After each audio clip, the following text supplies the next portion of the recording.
जय हिंद दोस्तों, कैसे हैं आप लोग? उम्मीद है आप लोग काफ़ी अच्छे होंगे, स्वस्थ होंगे और अच्छे से अपनी तैयारी में मस्त होंगे। दोस्तों, पिछली कक्षा में हम लोग जैसा कि आपको पता होगा कि हम लोग संस्कृत कर रहे थे और इसमें जो आपका अनुच्छेद लेखन जो आता है आपका 7 नंबर में, उसके बारे में बातचीत कर रहे थे, जिसमें हम लोग पिछली कक्षा में 2 अनुच्छेद को कर चुके थे।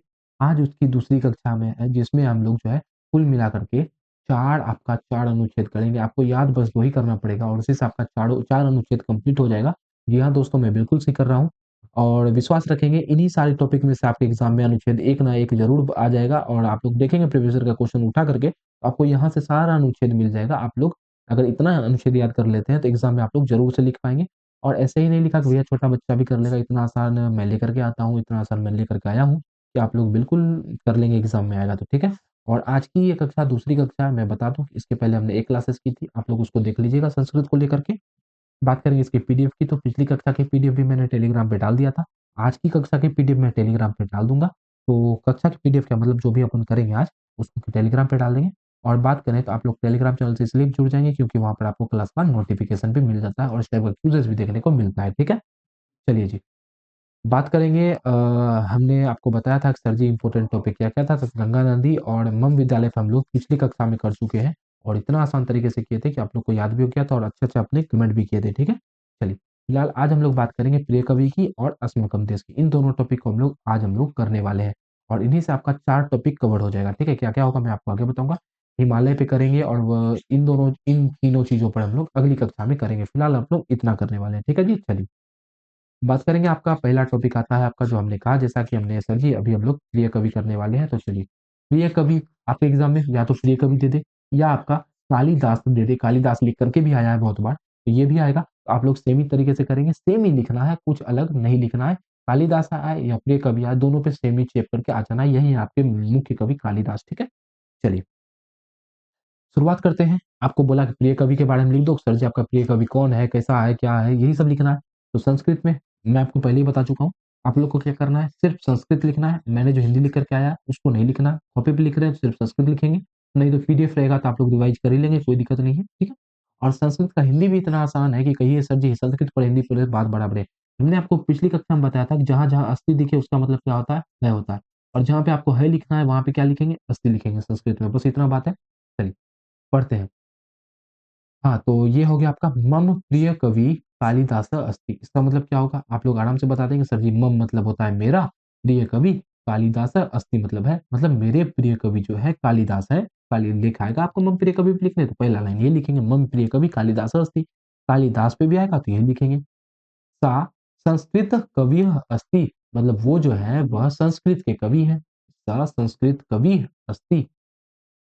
सा सुंदरम काव्यम लिखती मतलब वो जो है सुंदर काव्य लिखते हैं, वो सा सुंदरम काव्यम लिखती है। अब देखिए जैसे काव्यम, अब देखिए कितना क्या होता है अनुस्वार भी लगा देगा हलंत भी लगा देगा तो नहीं बच्चा, यदि आप लोग अनुस्वार लगा रहे हैं तो आपको हलंत नहीं लगाना है, यदि आप लोग हलंत लगा रहे हैं तो आपको अनुस्वार नहीं लगाना है। इन चीजों को याद रखेंगे क्योंकि अनुस्वार का मतलब ही मोह हलंत होता है संस्कृत में बात करें तो, ठीक है? चलिए।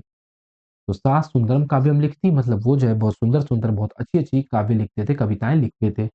तस्य काव्यम सुमधुरम अस्ति। तस्य मतलब उनका, काव्य मतलब कविता, सुमधुरम मतलब बहुत मधुर, अस्ति मतलब उनकी कविता बहुत मधुर है, बहुत मीठी है, सुन के आनंद आ जाता है।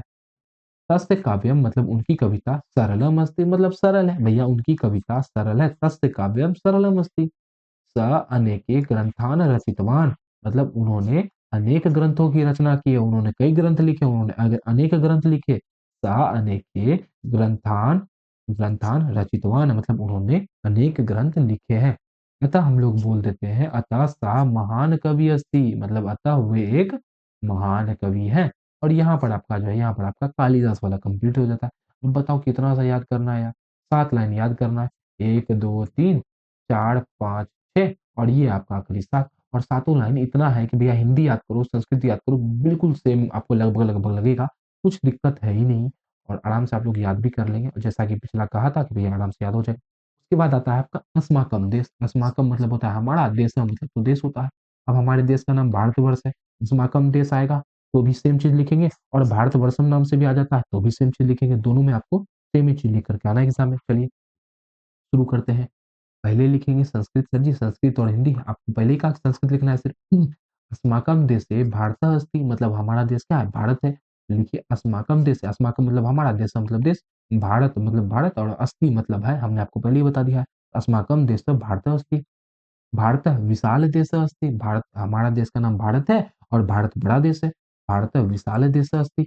अस्य राजधानी नई दिल्ली अस्ति। अस्य मतलब होता है इसका या इसकी राजधानी नई दिल्ली अस्ति। अस्ति मतलब है, मतलब इसकी राजधानी कहाँ है जी? नई दिल्ली है। अत्र अनेके जना निवसति मतलब यहाँ, अत्र मतलब यहाँ होता है, अनेके मतलब अनेक, बहुत, जना मतलब लोग होता है, जन मतलब भी लोग होता है, निवसति मतलब रहते हैं। अत्र अनेके जना निवसन्ति, तो यहाँ पर अनेक लोग रहते हैं। अस्माकं देशे गंगा नदी प्रवहति। अब देखिए गंगा ऐसे लिख दीजिए, कोई बात नहीं है, ऐसा हो गया, कोई दिक्कत नहीं है। तो अस्माकं देशे मतलब हमारे देश में गंगा नदी प्रवहति मतलब बहती है। हमारे देश में गंगा नदी बहती है। अस्य उत्तर दिशि मतलब इसके उत्तर दिशा में हिमालय अस्ति, हिमालय है। अस्य उत्तर दिशि मतलब इसके उत्तर दिशा में, किसके? भारत के उत्तर दिशा में हिमालय अस्ति मतलब इसके उत्तर दिशा में हिमालय है।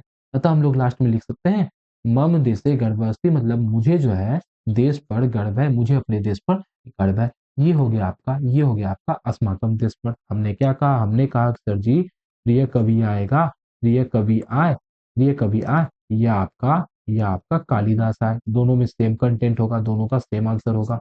इसी तरह आपका अस्माकम, अस्माकम देश आए, या आपका भारतवर्ष आए, भारतवर्ष आए, भारतवर्ष आए, दोनों में आपका सेम कंटेंट होगा। तो हो गया कि नहीं हो गया चार?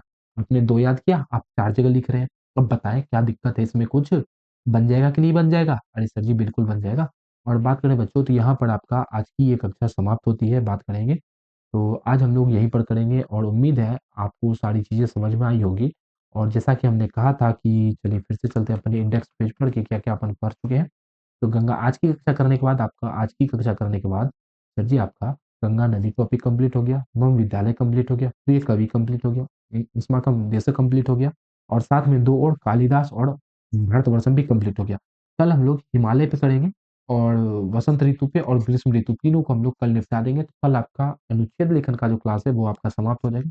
बिल्कुल आसान-आसान अनुच्छेद मैं चुन कर के लाता हूँ। मेरी मेहनत के लिए क्लास को एक लाइक कर देंगे बच्चों। चैनल को जो नए बच्चे हैं सब्सक्राइब भी कर देंगे और एक प्यारा-सा शेयर भी कर देंगे। तो मिलेंगे आपसे अगली कक्षा में इन टॉपिक के साथ में। तब तक हँसते रहेंगे, मुस्कुराते रहेंगे, प्रेम से जो चीज़ें हमने कराई है उसको याद करते रहेंगे और खुद पे भरोसा रखेंगे, एग्ज़ाम आपका बहुत ही अच्छे जाने वाला है। जय हिंद, जय भारत।